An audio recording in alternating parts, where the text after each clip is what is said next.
जय श्री हरि। मैं हूँ नीरू शर्मा। आस्था और उपाय में आपका हृदय से स्वागत है। पवित्र पुरुषोत्तम मास महात्म्य के आज 8वें दिन हम श्रवण करेंगे 8वां अध्याय द्रौपदी के पूर्व जन्म की कथा और कुमारी कन्या का करुण विलाप। भक्तों, आज की कथा से हमें पता चलेगा कि पांडवों को राजपाट छोड़कर वन वन क्यों भटकना पड़ा। भगवान श्री कृष्ण स्वयं युधिष्ठिर और द्रौपदी को उनके दुखों का वह गुप्त कारण बताएंगे जो उनके पूर्व जन्म से जुड़ा हुआ है। जब द्रौपदी अपने पूर्व जन्म में मेधावी ऋषि की बेटी थी, तब अचानक उसके पिता की मृत्यु हो गई। उस अनाथ और कुंवारी कन्या ने वन में कैसा करुण विलाप किया, जिसे सुनकर ऋषियों की आंखें भी नम हो गई। इस मर्मस्पर्शी कथा को पूरा सुनिएगा। कथा शुरू करने से पहले कमेंट बॉक्स में जय श्री कृष्ण लिखकर प्रभु के चरणों में अपनी हाजिरी जरूर लगाएं। सूत जी बोले, हे तपोधन, विष्णु और कृष्ण के संवाद को सुन। संतुष्ट मन नारद नारायण से पुनः प्रश्न करने लगे। नारद जी बोले, हे प्रभु, जब विष्णु वैकुंठ चले गए तब फिर क्या हुआ, वो कहिए। आदि पुरुष कृष्ण और हरिसूत का जो संवाद है वह सब प्राणियों को कल्याणकारक है। इस प्रकार प्रश्न को सुन फिर भगवान बद्री नारायण जगत को आनंद देने वाला बृहद आख्यान कहने लगे। तदंतर विष्णु बड़े प्रसन्न होकर बैकुंठ गए और वहां जाकर हे नारद, अधिमास को अपने पास ही बसा लिया। अधिमास वैकुंठ में वास पाकर अत्यंत प्रसन्न हुआ और 12 मासों का राजा होकर विष्णु के साथ रहने लगा। 12 मासों में मल मास को श्रेष्ठ बनाकर विष्णु मन ही मन संतुष्ट हुए। हे मुने, अंततः भक्तों के ऊपर कृपा करने वाले भगवान युधिष्ठिर और द्रौपदी को देखते हुए कृपा करके अर्जुन से ये बोले। श्री कृष्ण बोले, हे राज शार्दुल, हमको मालूम होता है कि तपोवन में आकर आप लोगों ने दुखित होने का कारण पुरुषोत्तम मास का आदर नहीं किया है। वृंदावन की शोभा के नाथ भगवान का प्रिय पात्र पुरुषोत्तम मास आप वनवासियों के प्रमाद से व्यतीत हो गया। भीष्म, द्रोणाचार्य, कर्ण के भय से संतप्त मन आप सब लोगों ने भय और द्वेष से मुक्त होने के कारण प्राप्त पुरुषोत्तम मास का ध्यान नहीं किया।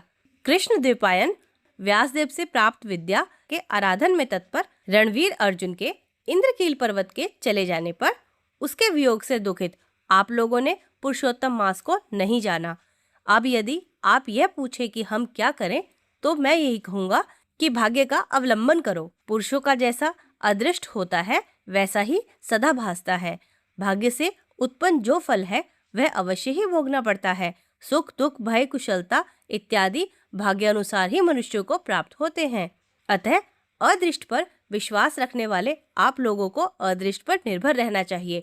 अब इसके बाद आप लोगों के दुख का दूसरा कारण और बड़ा आश्चर्यजनक इतिहास के सहित है। हे महाराज, हमारे मुख से कहा हुआ सुनो। श्री कृष्ण बोले, यह भाग्यशालिनी द्रौपदी पूर्व जन्म में बड़ी सुंदरी मेधावी ऋषि के घर उत्पन्न हुई थी। समय व्यतीत होने पर जब 10 वर्ष की हुई तब क्रम से रूप और लावण्य से युक्त अति सुंदर और आकर्षक नेत्र से शोभायमान हुई। चातुर्य गुण से युक्त यह अपने पिता की एकमात्र इकलौती कन्या थी। अतः चतुरा, गुणवती, सुंदर यह पिता की बड़ी लाडली थी। मेधावी ने सदा लड़के की तरह इसे माना, कभी भी अनादर नहीं किया। यह भी साहित्य शास्त्र में पंडिता और नीति शास्त्र में भी प्रवीणा थी। इसकी माता इसकी छोटी अवस्था में ही मर गई थी। पिता ने ही प्रसन्नता पूर्वक इसे पाला पोसा था। पास में रहने वाली अपनी सखी के पुत्र पौत्रादि सुख को देखकर इसको भी स्पृहा हुई और तब यह सोचने लगी कि हमें भी यह सुख कैसे प्राप्त होगा। गुण और भाग्य का निधि, सुख देने वाला पति और सुपुत्र कैसे होंगे।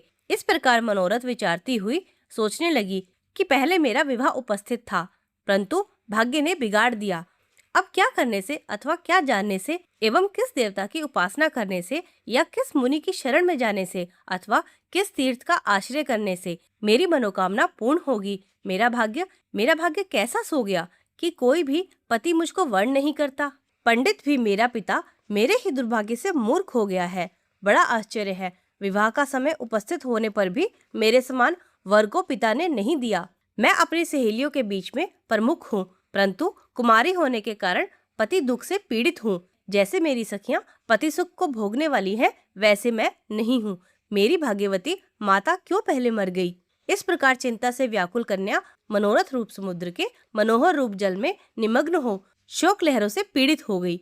इसके पिता मेधावी ऋषि भी कन्यादान के लिए कन्या के समान वर ढूंढने के हेतु देश विदेश भ्रमण करने के लिए निकले, परंतु कन्या के अनुरूप वर न मिलने से अपने मनोरथ में निराश हुए। कन्या के और अपने भाग्य से कन्यादान रूप संकल्प के पूर्ण न होने से देवयोग के कारण बड़ा भारी दारुण ज्वर उन्हें आ गया। सब अंग ऐसे फूटने लगे जैसे समस्त अंग टूट टूट कर अलग हो जाएंगे और ज्वर की ज्वाला से व्याकुल हुए श्वासोश्वास लेते महादारुण मूर्छा से मदिरा पान से उन्मत्त की तरह पैर लड़खड़ाते गिरते पड़ते किसी तरह घर में आए और आते ही पृथ्वी पर गिर पड़े। भय से विहल कन्या जब पिता को देखने आवे तब तक कन्या को स्मरण करते हुए मेधावी मुनि मरणासन हो गए।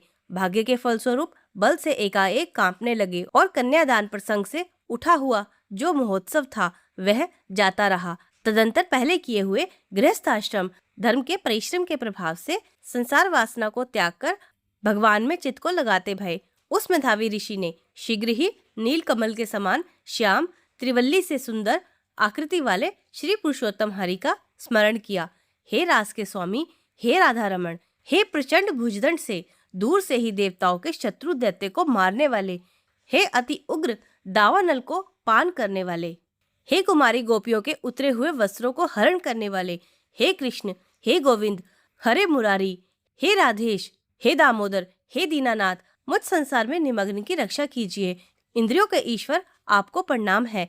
इस प्रकार मेधावी के वचनों को दूर से ही सुनकर श्री भगवान के दूत चटपट मुकुंद लोक से आते हुए और उस मरे हुए मुनि को हाथ पकड़कर ईश्वर के चरण कमलों में ले आए। इस प्रकार अपने पिता के प्राणों को निकलता देख वह कन्या हाहाकार कर रोने लगी और पिता के शरीर को अपनी गोद में रखकर अति दुख से विलाप करने लगी। चील पक्षी की तरह बहुत देर तक विलाप करके अत्यंत दुख से विहल हुई और पिता को जीवित की तरह समझकर बोली, हाय हाय हे पिता, हे कृपा सिंधो, हे अपनी कन्या को सुख देने वाले, मुझे आज किसके पास छोड़कर आप बैकुंठ सिधारे हैं। हे तात, पितृहीन मेरी कौन रक्षा करेगा। आज मेरे भाई बंधु माता आदि कोई भी नहीं। हे तात, मेरे भोजन वस्त्र की चिंता कौन करेगा। मैं कैसे रहूंगी इस शून्य वेद ध्वनि रहित निर्जन वन की तरह आपके घर में। हे मुनि श्रेष्ठ, अब मैं मर जाऊंगी, ऐसे जीने में क्या रखा है। हे कन्या में प्रेम रखने वाले पिता, हे तात, विवाह विधि बिना किए ही आप कहाँ चले गए। हे तपोनिधे, अब यहाँ आइए और अमृत के समान मधुर भाषण कीजिए। क्यों आप चुप हो गए। हे तात, बहुत देर से आप सोए हुए हैं, अब जागिए। ऐसा कहकर आंसू बहाती हुई घड़ी घड़ी कन्या विलाप करने लगी और पिता के मरने से दुखित हुई। आरता चील पक्षी की तरह मुक्त कंठ रोने लगी। उस लड़की का रुदन सुन उस वन में रहने वाले ब्राह्मण आपस में कहने लगे कि इस तपोवन में अत्यंत करुण शब्द से कौन रो रहा है।